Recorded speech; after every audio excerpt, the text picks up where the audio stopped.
Question number 31. The circuit shown a fixed resistor X is series with a battery and a variable resistor. Okay. The power dissipated resistor X is 7.2 watts and a current of 3 ampere passes through it. Current of 3 ampere passes, power dissipated is 7.2. What I will do is I'll write I squared into X is equal to 7.2. I'll substitute for I also. 9 into X is equal to 7.2. Okay, then the variable resistance is adjusted, so the power dissipated in X increases by 50%.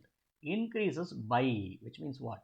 Okay, so you are going to have 7.2 plus 50% of 7.2, which will be 3.6. When I add this, this comes out to be 10.8 watt. So I'll write 10.8 here. What is the new current in the circuit? The current has definitely it has increased. I do not know what is this. I square into X over here. So I need to get the value of I square. So what do? I divide one by the other. So I square, I'll do it here. So I'll write I squared X divided by 9x is equal to 10.8 divided by 7.2. Okay. So this X and X goes away. And as a result of it, I have I squared is equal to 10.8 divided by 7.2 multiplied by 9. So let us calculate this value. I square is equal to, use my calculator, right.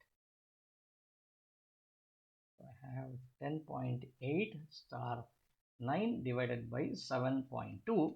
When I do this, I get 13.5 over here.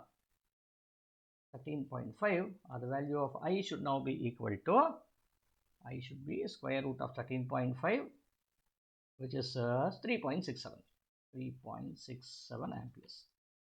3.67 amperes closes 3.7, so answer is B.